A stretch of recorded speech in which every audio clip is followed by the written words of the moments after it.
Okay. Okay, I will give out this microphone to you if you want to ask any questions.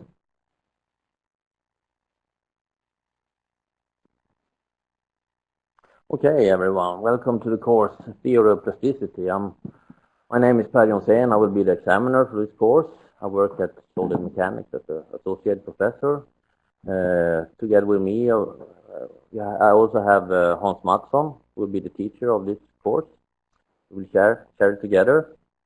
And I must say, first of all, I'm very impressed to see so many people in the classroom. Because I had this course in 2004, and I think there were 6 people or something. And there's a huge interest in this area. I'm very happy for that. So this will be run during this whole semester, and we will. It's a pure PhD course also. It's good to know because you will not have the same services as if you take an ordinary student course. We will meet, and it's very much up to yourself to read in the book, and I will try to guide you and also Hans through this subject, and we will give out some exercise, which will not be the same as taking an ordinary student course. This one, so very much of learning will be demanding on yourself to read and so on, follow this course. But anyway, we start with some introduction today, and as I said, there were 2 teachers, it's me and Hans, and the literature. I hope if you don't have it yet, try to order this book, because this is the one that we're going to use in the course. We'll follow it, most of it. And you have a description also, the major thing that we will go through in this course. I could also recommend you to have, if you don't have this one, it can be a very good book, especially for the tensor part and the continuum mechanical part. It's a quite good book to have. It's Classical and Computational Solid Mechanics by Yu Fang and Tin Tong. I can send out the reference for this one later on if you want, if you're interested. I have it here. For those of you who are here, you can come and look at it. And the examination will be like this. We will be handing out 6 different assignments during this course, which you individually will solve and report to each teacher. And in the end, we also have a course jeopardy. It will be the final thing that we do in the course. So it's like a final examination to see what you have gained. It's like a small competition. So more information about that later on in the course. And you have to connect this room also. If you're not available to come to the classroom, you can always log in to this address here. There's also a frontier room, which we have just opened up. There's no information there yet, but I will fill it up during the course, so you have more information and so on. Okay, what is the goal of this course? First of all, general knowledge in the subject theory of plasticity. Another thing which is a good training is to have the coupling between the theoretical knowledge and to make your own numerical model and evaluate it. Because that's the real knowledge, I think. Just to read a book and know about the model is one thing, but then to do something with it, that's a little bit harder, but it's a good way of understanding the theoretical part better. Also knowing the challenges of today in constitutive modeling, a little bit where is the research, what is difficult parts, and for example, product development and so on. What kind of model is used and what is used in research and so on. Also increasing experience in using this constitutive modeling, more training in the area, of course, and also the report writing part. When you report to the teacher, we want to see a nice report and very clear how you have used and come forward to the results that you have. This is the plan for the course. Today we are here at the course introduction. It will be given by me and Hans. And later on today we'll start with the first theoretical part, which will be, for those of you who have read the continuum mechanics, will be more like a repetition. And for those of you who haven't, this will be a fast course in the subject and also some tips of how to gain more knowledge quickly, because you're going to need it later on in the course when we start looking at the model and so on. It can look a little bit difficult in the beginning, but just take it easy. If you're a little scared about it, it's not so hard. And in 1 week's time, we will go further with elastic theory, and later on failure and initial yield criteria. And then we'll start with the plasticity theory, the introduction of that one. And I will end up my part in this course with the general plasticity theory and plastic collapse theory. Then Hans will take over this course and be the teacher. And we'll go into the common plasticity models for metals. First time you meet, and multi-surface modelists and time-dependent material behavior, numerical methods in plasticity, plasticity modeling soil mechanics. I think there's also a lab connected to this one. And the final theoretical lecture will be in thermodynamics. And then we'll end up at the 3rd of June with a course Jeopardy. Why is it important to read this kind of subject? The first thing, that the need to predict physical behavior is increasing, both in industry and in research. We want to be more accurate at what we do, and we want to be able to calculate more difficult processes. One issue. And then material behavior is essential. Another thing is that experimental investigation is very, very expensive. Usually you cannot afford to do development with purely experimental methods. You need to have some kind of numerical prediction in some way. And of course, we want to look more to nonlinear behavior or material. Everything is not linear in this world. We need to close the prediction, of course, and we have an increasing demand from both industry and research. And this is another thing, shorter time to market for new products. Then you need to predict, have a very good computer models to predict the behavior of your material and the system that you want to study. This is just a short basic description of what you're actually working with numerical simulation. Usually you have a geometrical model, you have a constitutive model, friction model, and you have kinematics forces and so on, punches, whatever you have. You need some kind of software to solve it with. This is the input you have. You can use finite elements, you can use smoothed particle hydrodynamics, element-free Galerkin. So typical methods today to use to solve problems in industry and also in research. And the outcome can be stresses, forces, density, whatever you want, some history variable that you want to look at and predict in some way. Then you need to know, the course will deal mostly with this, constitutive modeling. This is the issue we're talking about, especially for nonlinear behavior of the material. And this is kind of difficult, but it's getting more and more important to know about in research. Because the constitutive model is the connection between your stresses and your strains when you calculate it. This part here. It can be linear, it can be non-linear, you can have other phenomena, you can have temperature and so on that will affect this behavior that you have here, different kind of states. This is your displacement, it's calculated to the deformation. The constitutive relation will give you this, how you relate your strains to your stresses, and then you have the equilibrium relation that you always have to fulfill in a numerical calculation, and then you have your forces. This is a rough picture of what it's actually doing. So as you know, there are many different materials that we want to predict, and the most usual one is some kind of metal, and that's the one that has been in focus for many years, especially in finite element methods. But also soil and concrete are quite large areas, and as we want to be more advanced materials is also needs to be calculated, like rock, glass, wood, steel, cast iron, rubber, polymer, a lot of different materials. And also, of course, combination of these together. It can be a complicated system where you have to couple together the different behaviors from different materials and so on.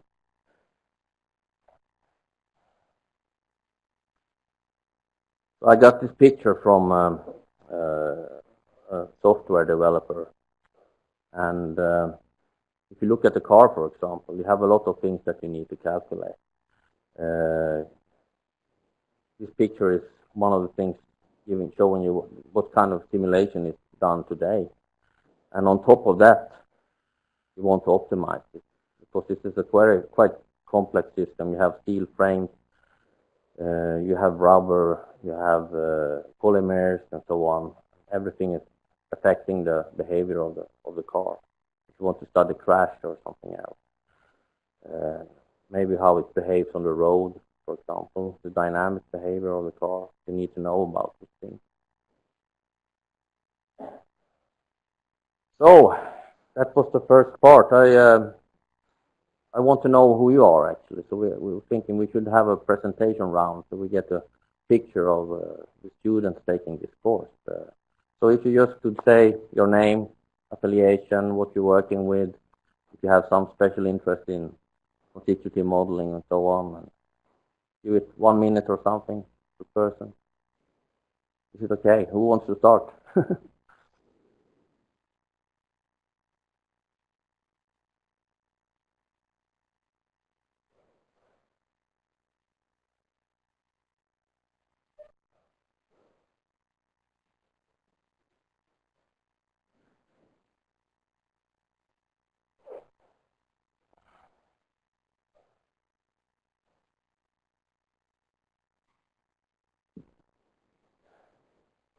Hello everyone, my name is Dennis.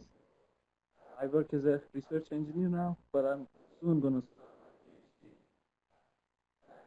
related to roads, kind of related. That's why I'm interested in this course.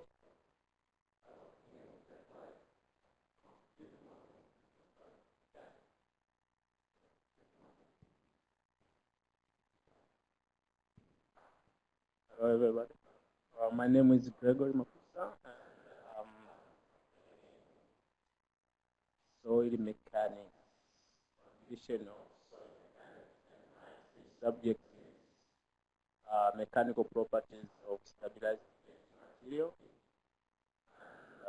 Trying to time the behavior of stabilized. My name is Majid Al-Jaburi, structural division.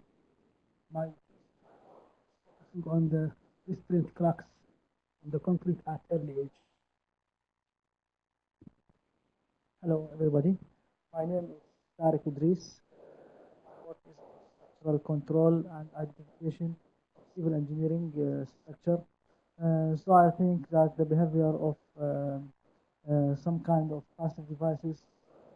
I need this constitutive model to learn how the passive device behave during loading. So this is why I'm. Yeah.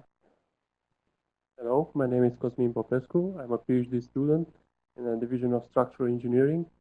My research subject is about strengthening of concrete walls with fiber-reinforced polymers. And one problem that we have is to try to model the interface between concrete and FRP to capture the debonding. My name is Jessa. I'm a doctoral student here at LTU. My research area is in rock mechanics. My project is working here in a mine to figure out what is causing earthquakes. In order to do that, I'm creating large three-dimensional models focusing on structural geometry. Lots of plastic. My name is Mika Nilsson. I also work in rock mechanics, and I also work at the Kiruna mine. I'm looking at the stability of the footwall, and I'm doing quite a lot of modeling, but my main reason for taking this course is to help me to better evaluate my plastic models, to better understand what's actually happening behind the models and what they have. So just relying on the program to tell me what I'm doing. Hello everyone, my name is Nikos Petropoulos. I'm PhD student of Division of Engineering, working blasting processes and fragmentation. My project is related to mobility and caving rock masses, level caving stream. I'm planning in the future to model the those experiments. Hello, my name is Omar. I'm a PhD student in Operation and Maintenance Division.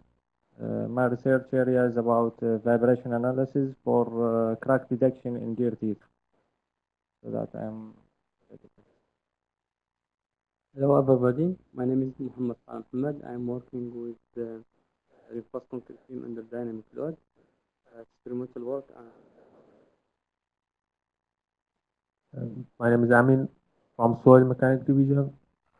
I've been research engineer so far, but I will be work as a PhD student project related to road. So I guess I will do need this course for my future career. Hello, my name is Juan. I'm in the soil mechanics division. I'm working on shape and shape of the particles and mechanical properties. So modeling is a logical step. Hi, my name is Gonsalin and I work as research.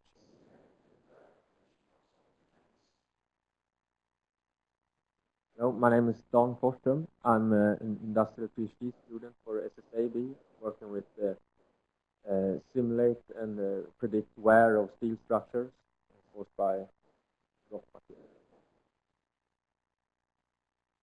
Hello, my name is Ed Chava, and I also work solid mechanics. And I work with the containment structure in aero engines. Plasticity.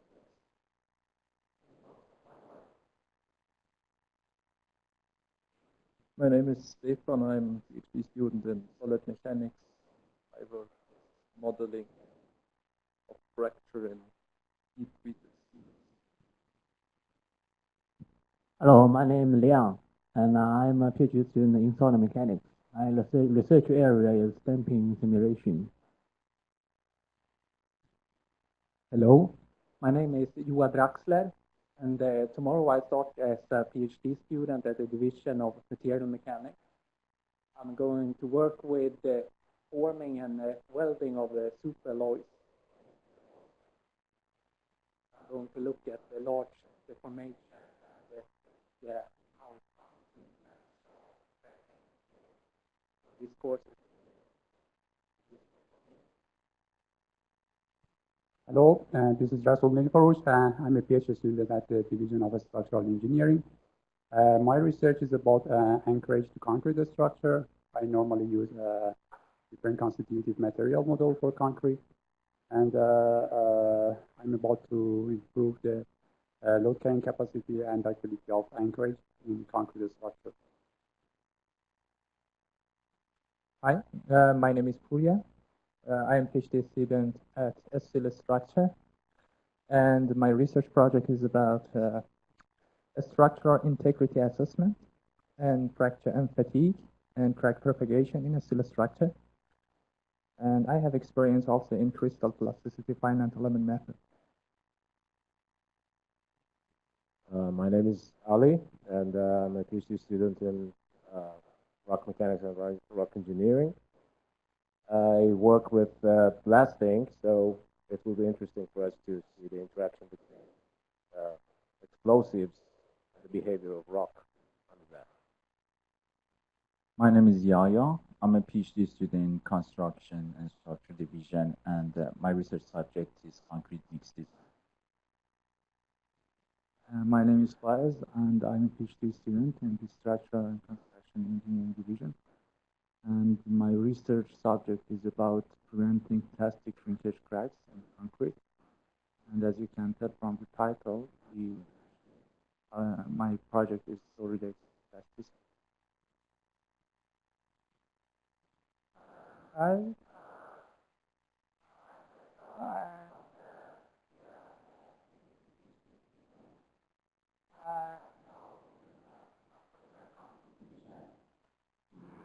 did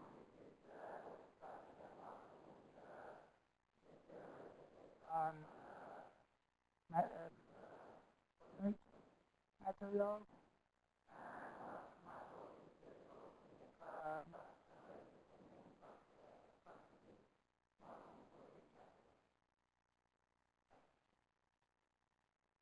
Okay, very interesting. Do we have anyone that's listening to us out there? Anyone have a microphone that can tell what you're working with?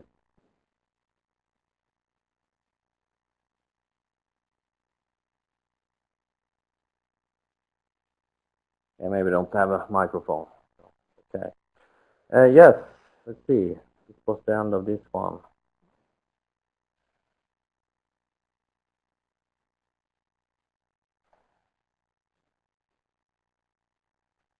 Also, it's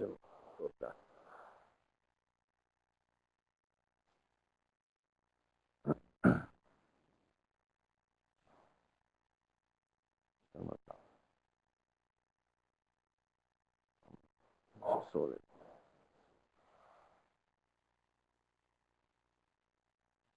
Okay, it was very interesting to hear what you're working with. We have a quite large mixture of different kind of areas and so on. We have rocks, concrete, metals, and very interesting. So I hope also that you interact a little bit with other people that you usually don't talk to, because I think it's a good opportunity to let know other PhD students and their subjects.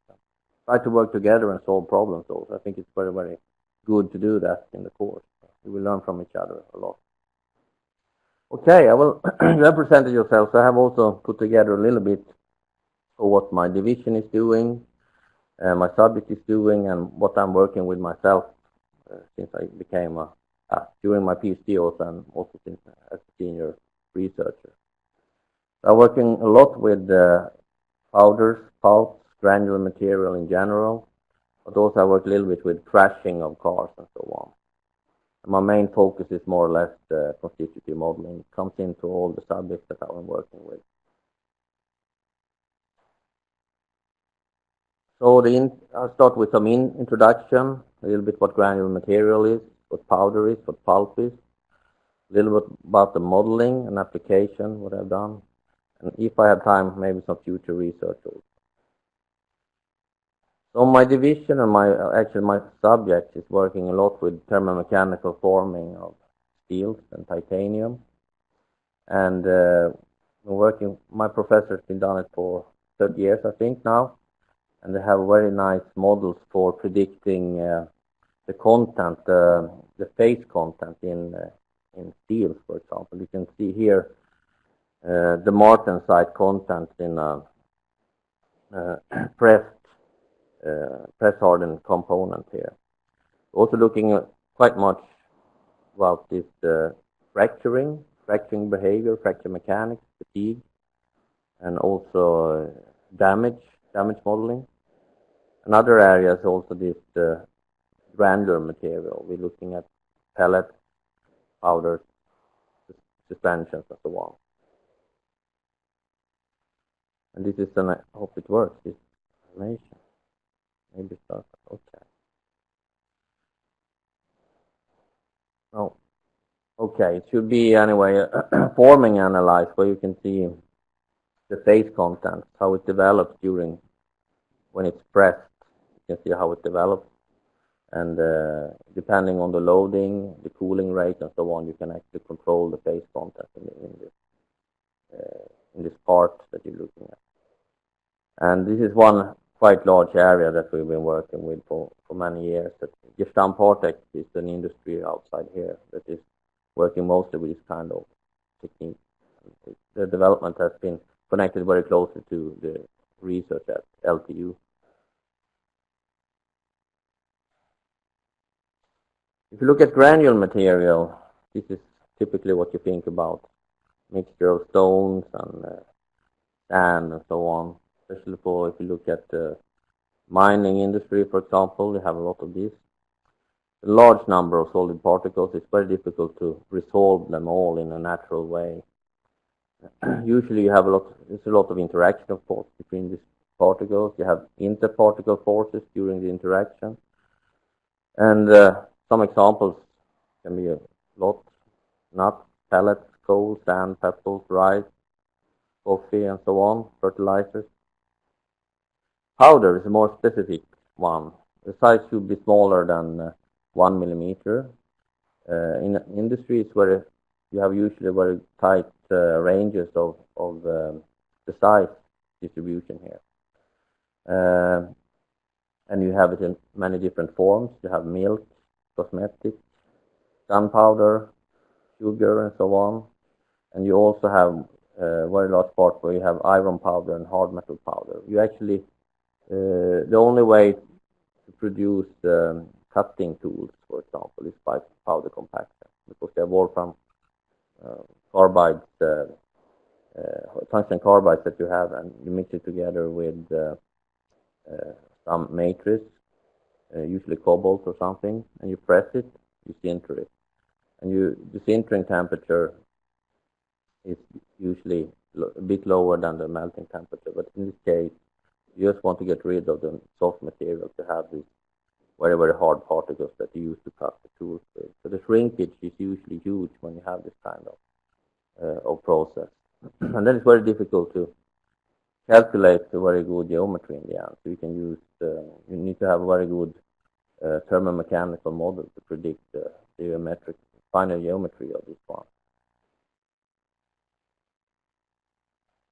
Pulp is another thing. You have fluid and particles mixed together, and the particle concentration changes the behavior quite much in how it actually behaves. If you have a thick suspension or pulp, or if you have just a few particles, it will change totally the behavior of this fluid. Paper pulp, for example, is one example, and also in mineral processing for milling of material, you have this pulp, and also to transport all the particles out from during the processing of taking out the good grain.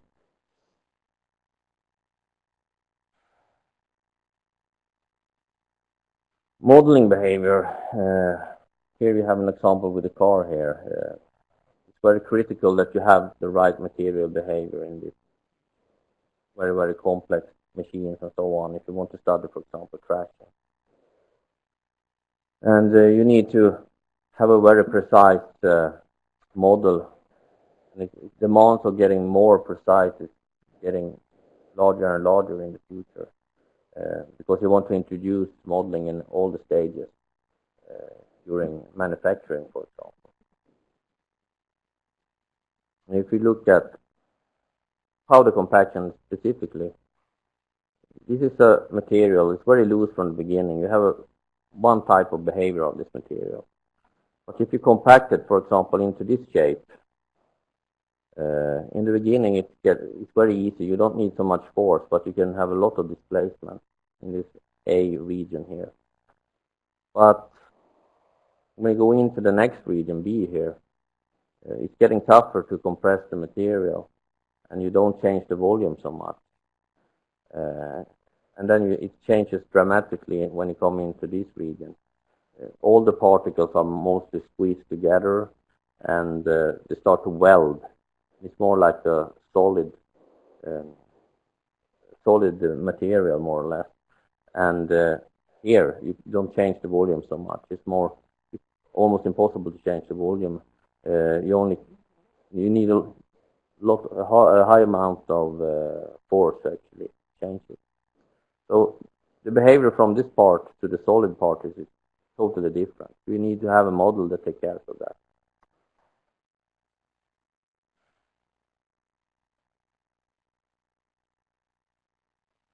So what you have in this kind of process, it's a highly nonlinear process, as you can see on the response. You have large deformation, which makes it difficult. And you also have friction behavior, which you need to take care of, because the friction also changes between the particle and also between the tool walls during this process. And as this is a very non-linear behavior, you often need to take very small time steps to really solve this. Yeah.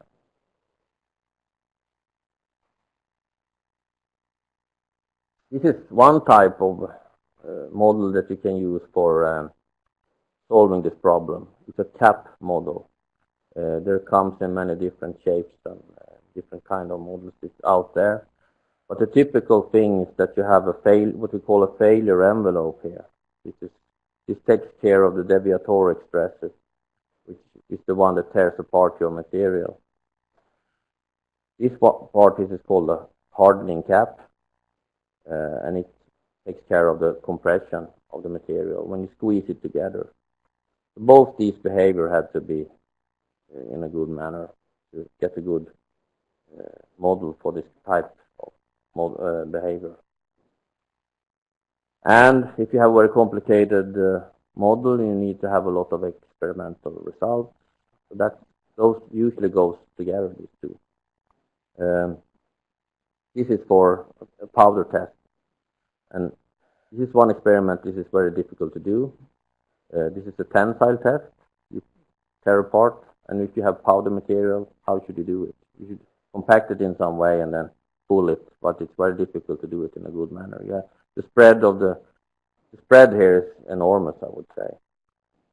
Pure shearing is possible to do with kind of material, but also very difficult. There's one test, uniaxial compression. This is one that you can use, more or less. It works quite fine, and you need to compress to different densities and then do the test. Then you have what we call closed die testing, or piston cylinder test. This is one of the most, it's very cheap test, and it's easy to do, and it's quite accurate. So this one is also used. Triaxial testing is this one and this one. This is a pure hydrostatic compaction. This is a hydrostatic compaction where you start to load in one direction after a while. And this is to find the yield surfaces. So you need at least 3 or 4 of these tests to get some kind of model some results to calibrate your model with. So as I said, difficult model, a lot of experimental tests is also needed. But when you have them, you know how the model works, and you can use it for many different applications to actually predict the behavior of the material. This is what we're going through during the course also.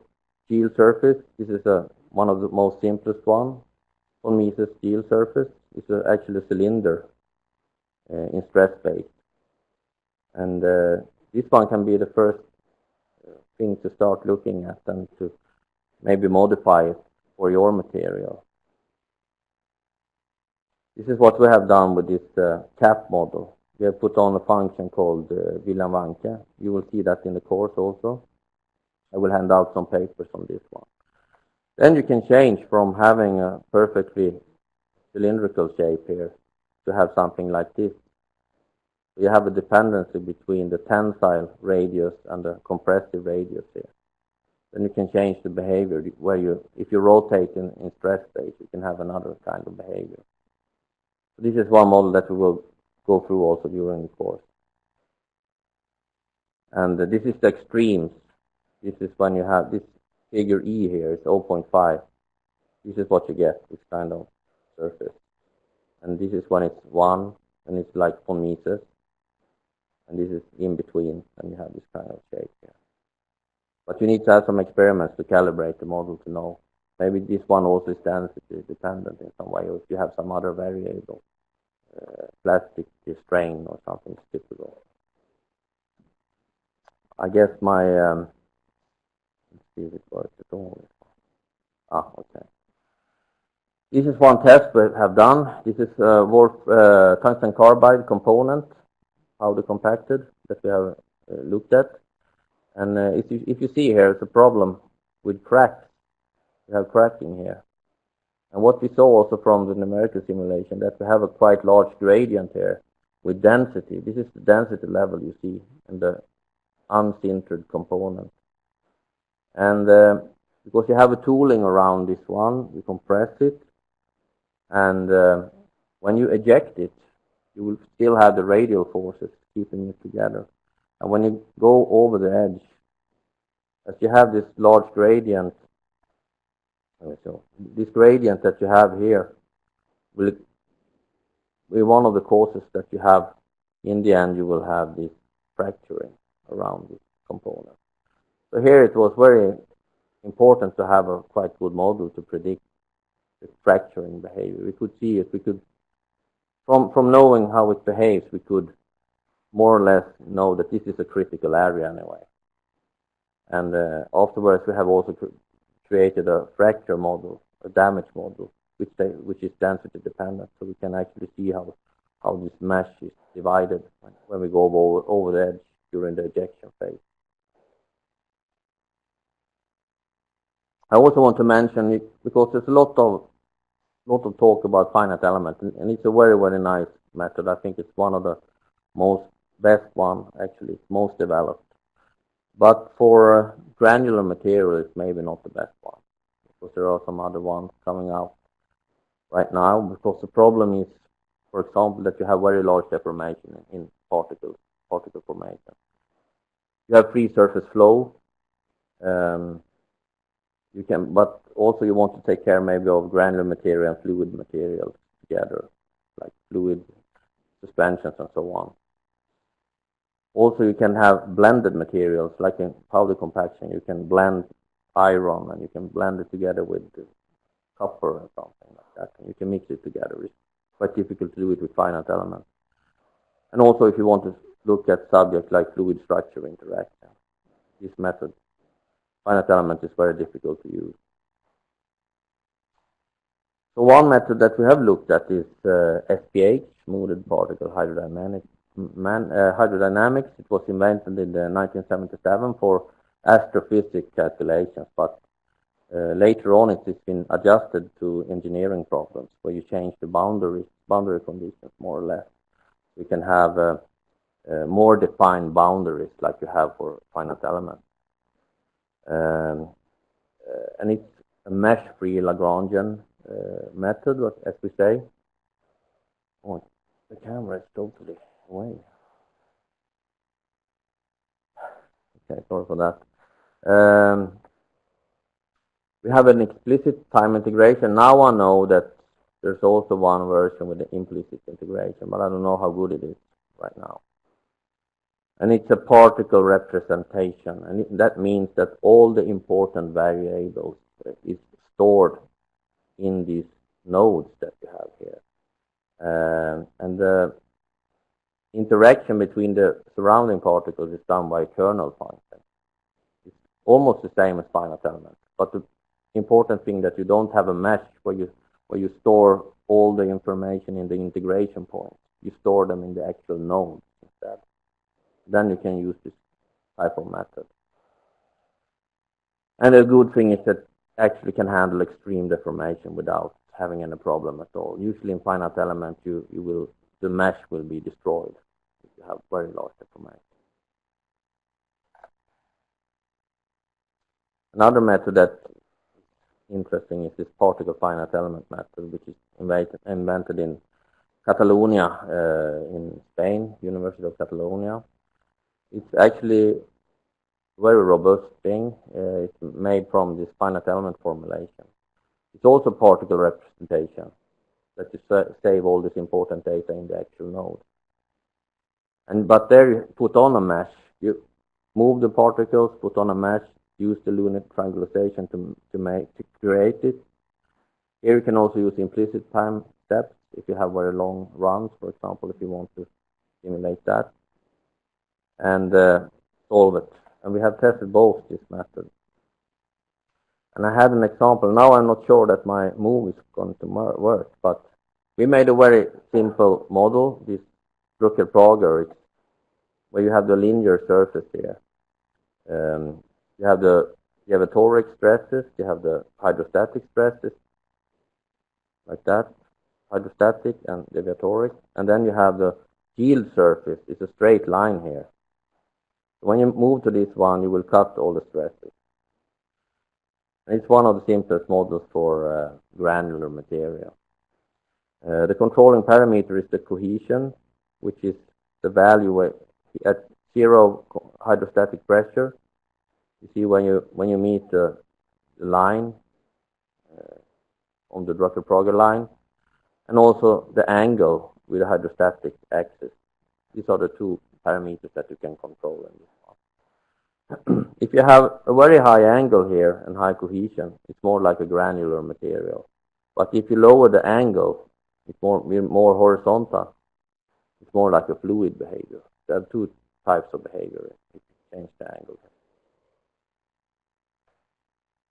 And we actually model this kind of silo, first with a granular material and then with a fluid. So we just change the angle from 0.8, which is the granular one, to 0.1, which is the fluid one. And then we use SPH and particle finite telemetry. Quite different methods anyway, even if it's a particle method. This is an explicit time method. This is an implicit time method. So you also can use a different kind of nodes, for example, to solve it. I don't know if it works now, but no, of course not. I'm sorry for that. Maybe I can show you later in the course if we have time. But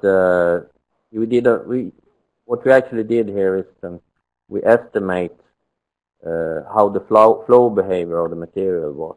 So we measure the velocity at the steady state point here. We also had some experimental points which we could compare with. And we did the same for fluids also. Sorry, that didn't work. Another area that I've been working quite much with is tumbling mills that you have in Boliden and LKAB. This is one of the largest mills in the world. It's situated in Aitik. And the material that you have the measures here, so it's quite large, this one, and the effect is enormous. And the material that you put into these mills is like this. You have huge stones and you have like sand also together. The material itself, it mills itself more or less.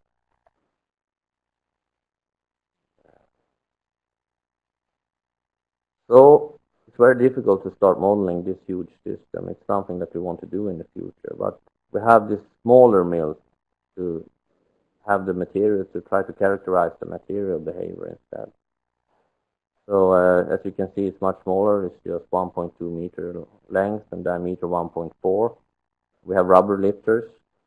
In this case, we have balls to grind the material, so on. We also have different filling of the material. This is how it looks like inside.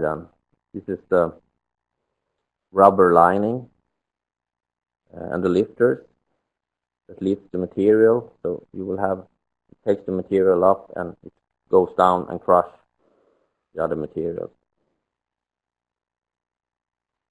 And this is, we also have a sensor in the lift, one of the lifters. So we can measure the deflection in the rubber lifter here. Because in the model we actually use the real behavior of the rubber. Then we could measure what we call the shoulder angle and the toe angle. And we use, for this kind of model, we had SPH for the charge.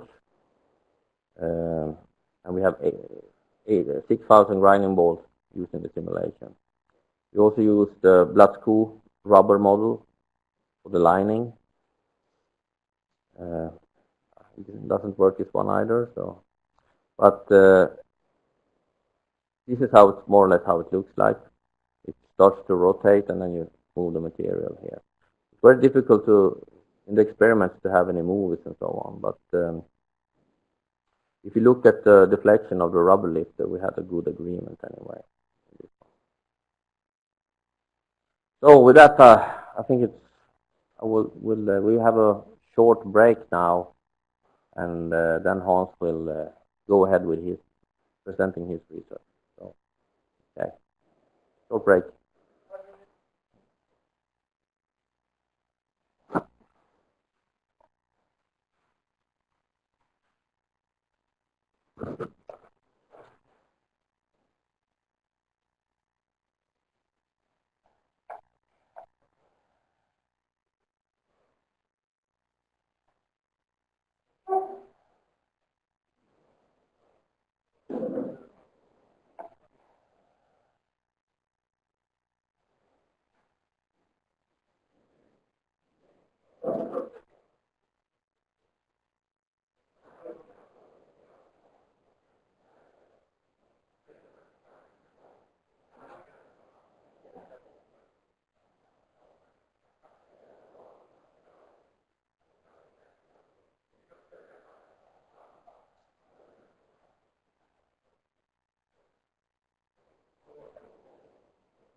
Titta.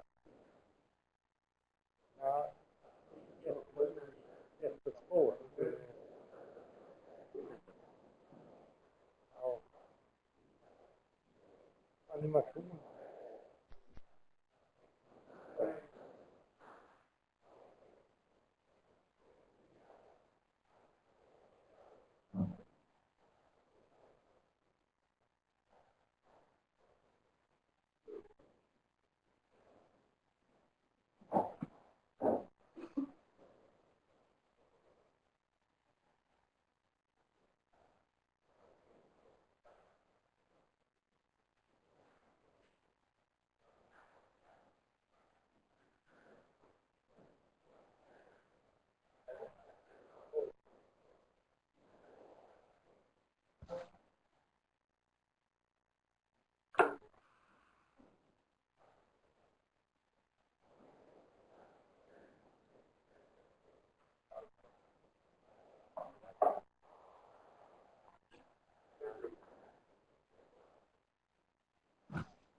Okay, then we start again.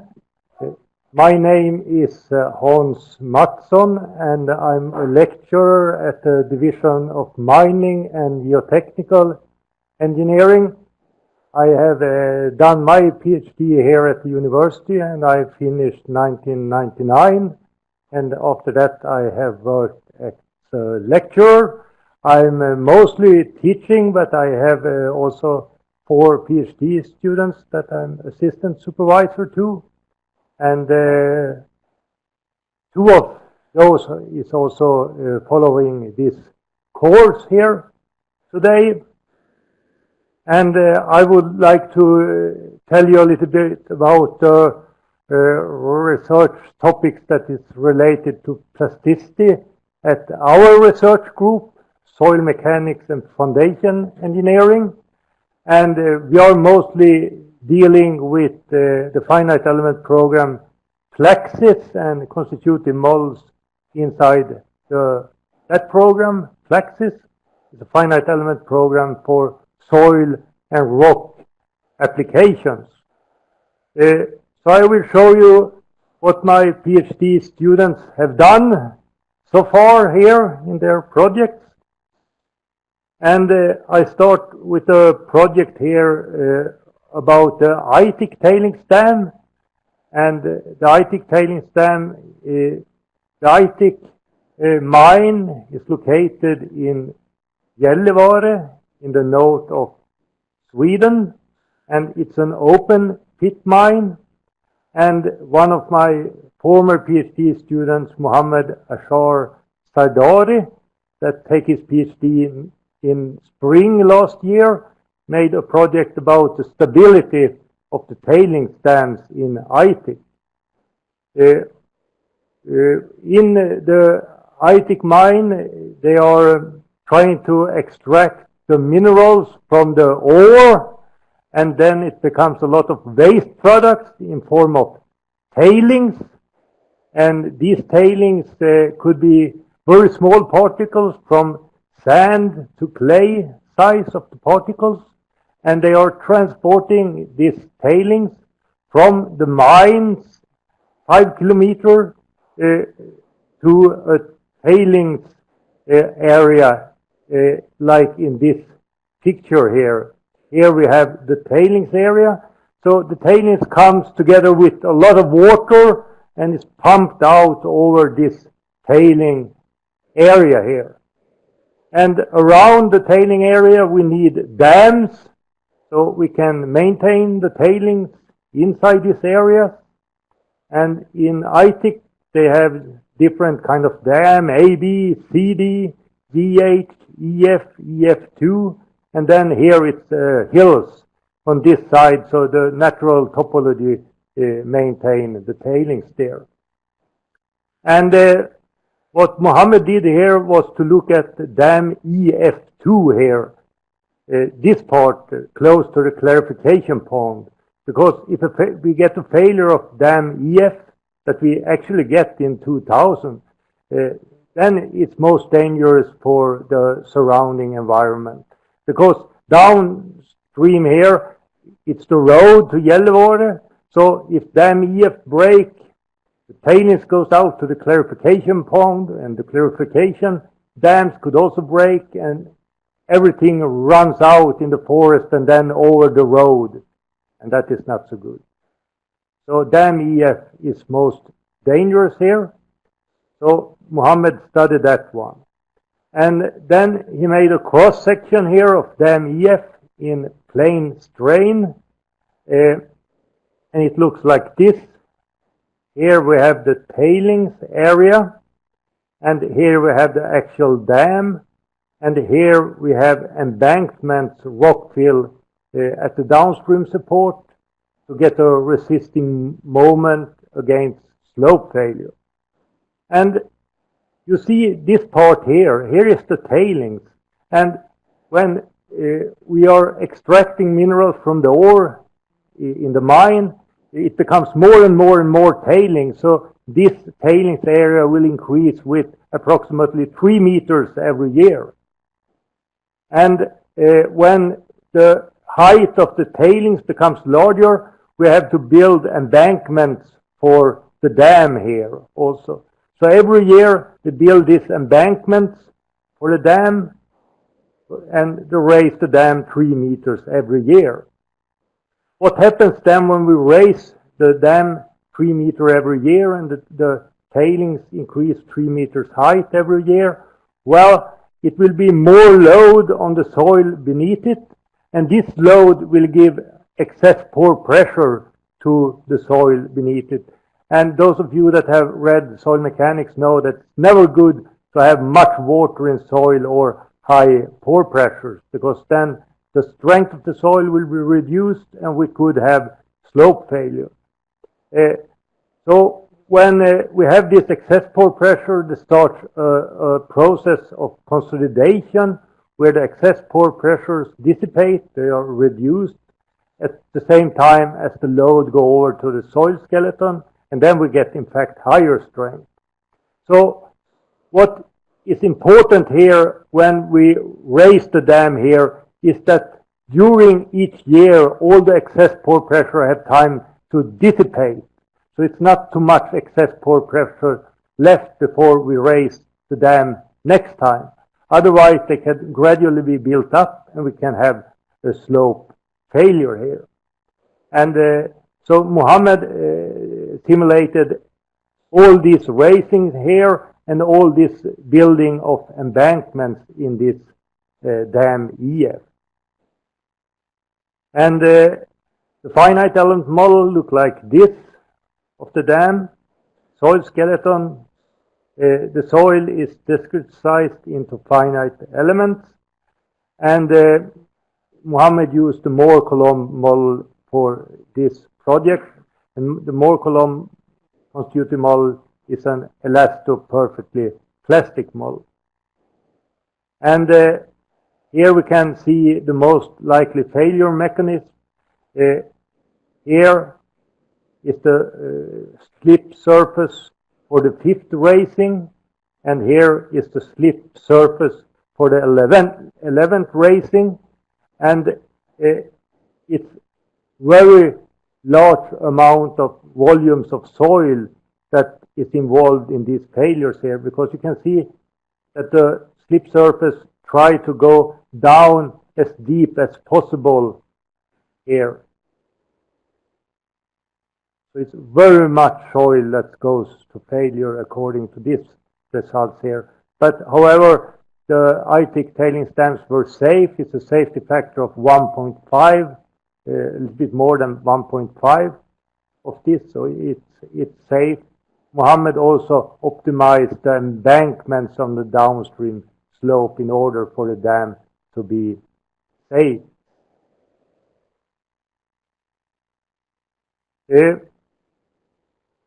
Further, in a dam like this, the corner is a very, very sensitive part here of the dam.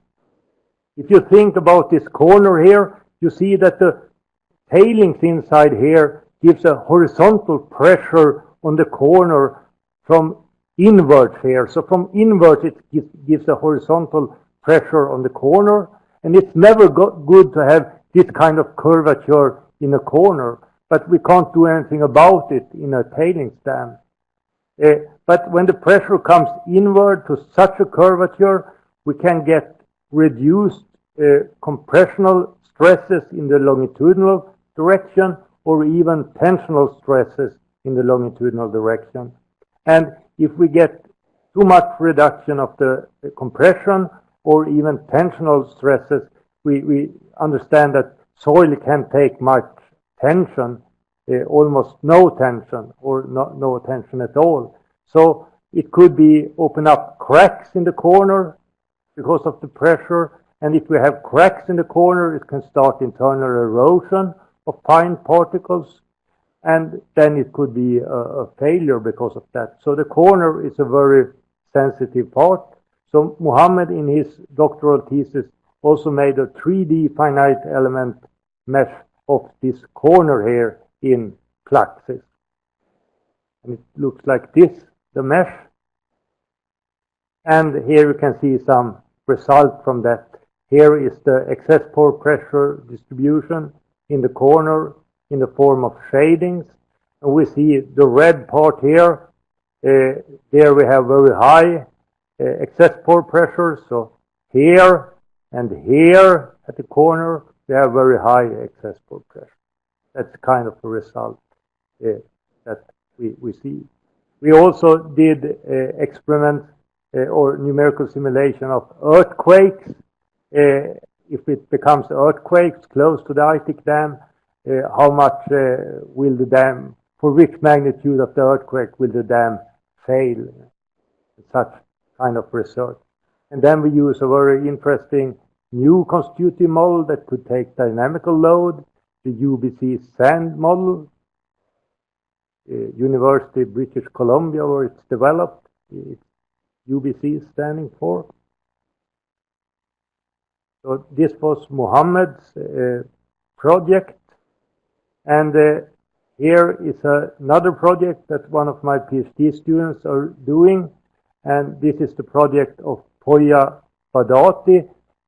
He is also reading this course, but he's not here now. He's trying to finish his licentiate thesis that should be handed in a number of days now. And Poya's project is about inverse soil parameter identification by genetic algorithm optimization. And here you see an hydropower dam for electricity production. So it's a hydropower dam, and in this hydropower dam, the hydropower dam is built like this, that in the center here we have a core, and the core is there to make the dam almost watertight.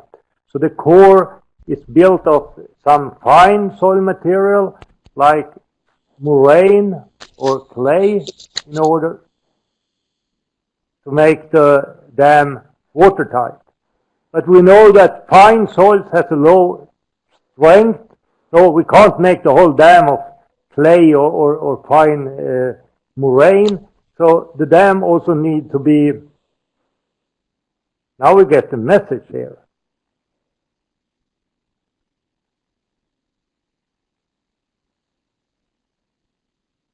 We wait for it. How do you verify the results of model? Yes.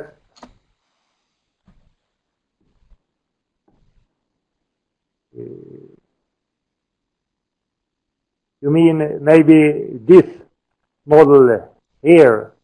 Well, we haven't verified the results so very much, but there exists some inclinometer measurements of the Aitik Dam, and we have compared to those. But there were not so much things to verify against. And there were also done other simulations of slope stability that we verify the Plexus results against, so on. But not so very much verification, but to such things that we could do it, that was measured, we tried to do it. The problem was to verify that they have actually built the Aitik Dam from these computations here by Mohammed. And we were optimizing this embankment here of rockfill on the downstream slope. And when we did that, we tried to be on the safe side. So we put the mole parameters as restrictive as possible. And then it's quite hard to verify against the real inclinometer results because we have put everything on the safe side. So we get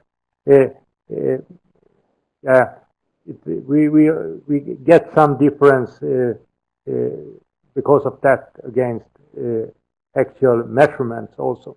That you can think about when you want to test things. If you try to build something, you must be on the safe side, and if you should compare to reality, you should be as precise as possible. when you do the simulation.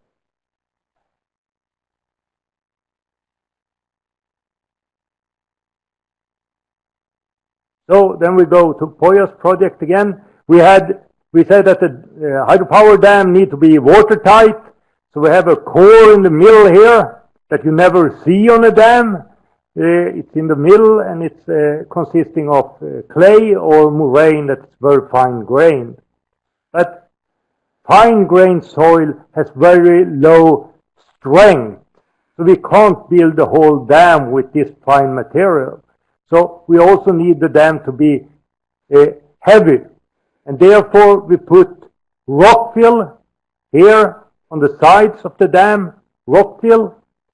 But if we have rock fill on the sides and the fine core in the middle, then we could have a lot of internal erosion when the water transport fine particles from the core out in the rock fill. So we also need filters here in the dam to take up this transport of fine particles with the water flow, like a coffee filter.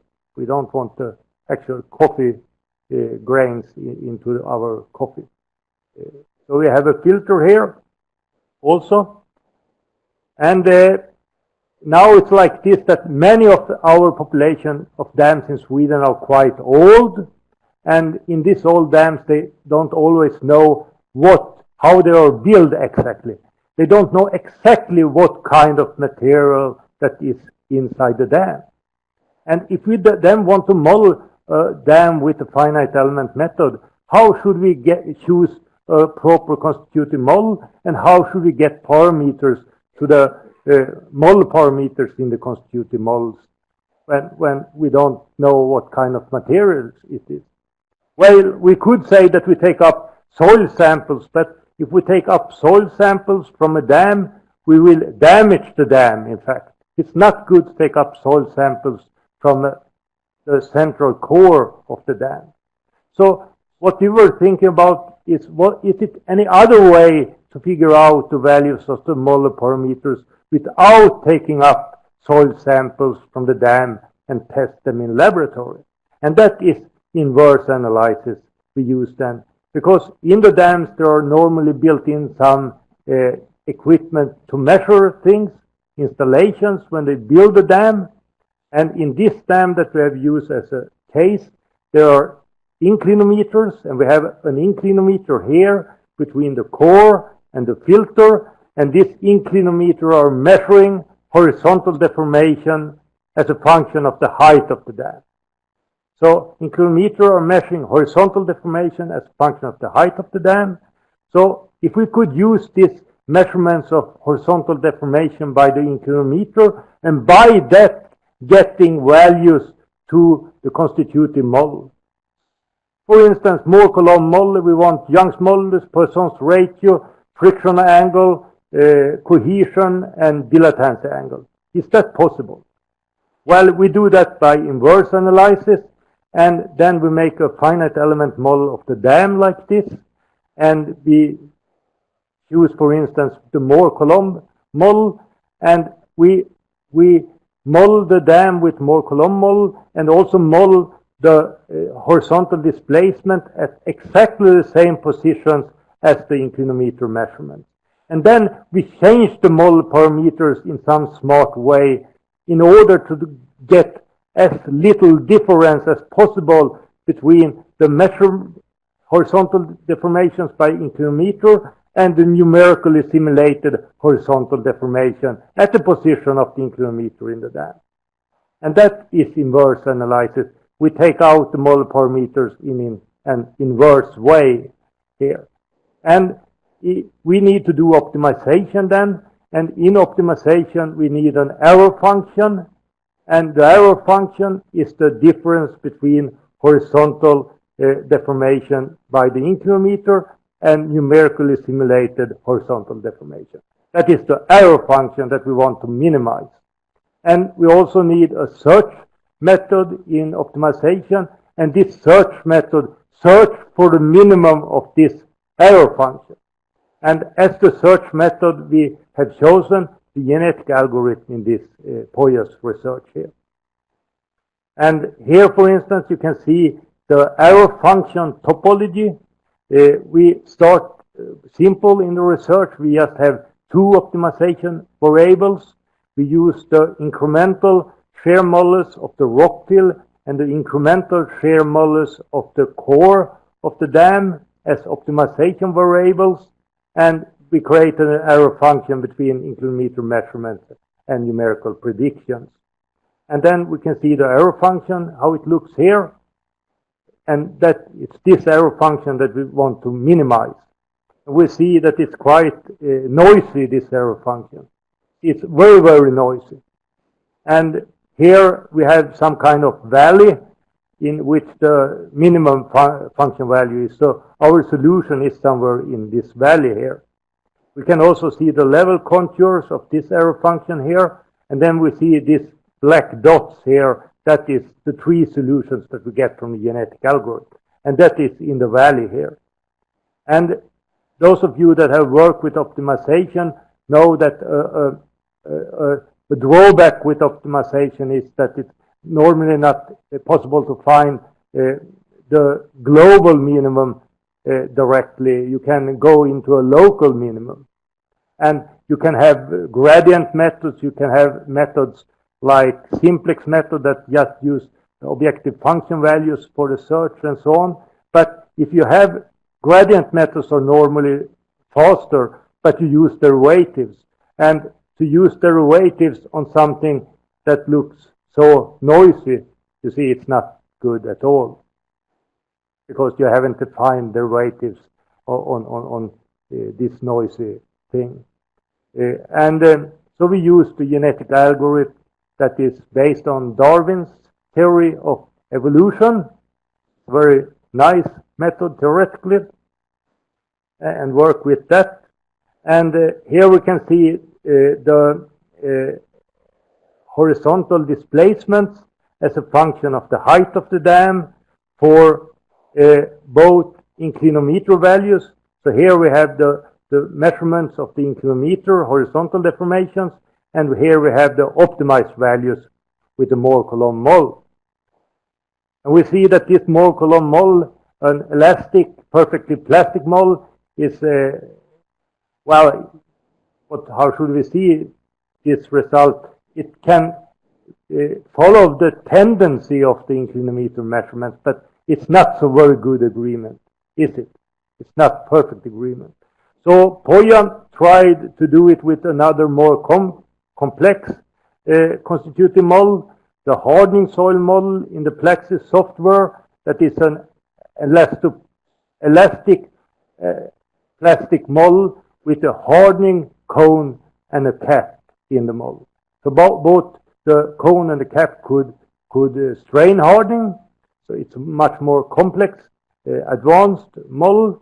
And he did it for two different cases.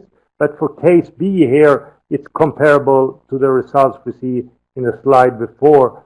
And you see here that it has become a little bit better agreement between the inclinometer measurements and the numerical simulation. So this is a inverse analysis, and it's quite a lot of this kind of research paper nowadays on inverse analysis. Yes.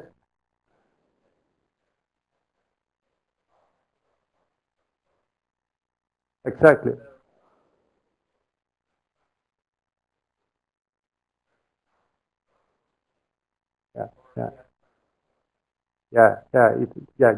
Good. I get a question here. If we do an inverse analysis, how do we choose the initial values of the constitutive parameters? Because we really need initial values that is then vary in some intelligent way.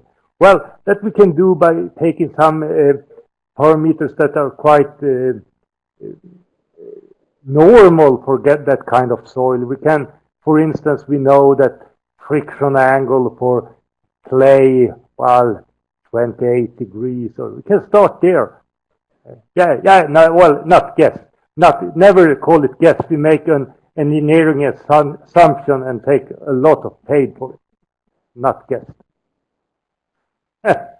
Yeah. We don't need to guess. We know the span normally, at least if the parameters have some physical interpretation.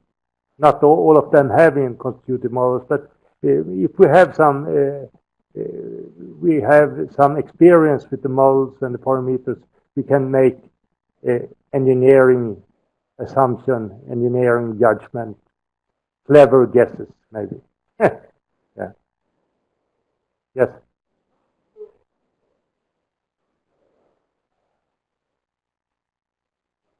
Oh, yes, yes. Now I get the question how I fit in kilometer result into the finite element model. I actually never did that, or POIA. We create a function that we call error function. A function like if we say that okay, then how did I get optimization inside Plaxis? Yeah, it was a doctor from Belgium that helped us with the software of optimization, and Plaxis has helped her and us to put it into Plaxis program. So that it's not inside Plaxis program now, but I hope very much that in the future this kind of inverse analysis software should be inside the commercial finite element software. It's very useful, and it's very fun also. I really like this kind of error functions and research. And POIA has run several computers for 2 years now. One calculation takes some days, but it's fun. And he will take his license 8 now in the beginning of March. And then I have my next PhD student, Gregory Makusa, that is sitting here also. Yes, and Gregory is doing research about stabilized dredge sediments that we heard about when he presented himself. And what it's all about is that it's a project site in Gävle, in Sweden, and Gävle has a harbor, and they want to make build out the piers in the harbor, and they want to also to dredge in the harbor in order to make the river channel deeper and wider. So they dig up sediments from the bottom of the sea to make the channel that when ships should go in deeper and wider. And these sediments are contaminated with pollutions, and it's not easy to know what to do with this dredge material. So, and one idea is to take up this dredge material that is polluted and use it as backfill when they build new piers in the harbor. So they take up the dredge material and use it as backfill in piers, but this dredge material is not so good in mechanical properties. So what they do is that they stabilize this contaminated dredge material. So that SCDM stands for stabilized contaminated dredge material. And here from Gregory, it's then a finite element simulation of the settlements in this backfill of a harbor pier with this stabilized dredge sediments. Here you see a sheet pile wall here, and here all this SCDM fill that is stabilized with cement and fly ash and merit. You can see here then the deformations because of this from Plaxis results, and they are quite much exaggerated, this displacement. They are not as big as they look here. It's just to get a good picture how it deforms from Plexus software. But the tricky thing with this stabilized dredge sediment is that when you blend it, mixture it with cement and fly ash, then it starts to curing. So the material starts to hardening. But at the same time, we have this consolidation process where excess pore pressure dissipates and the load go over to soil skeleton and we get settlements.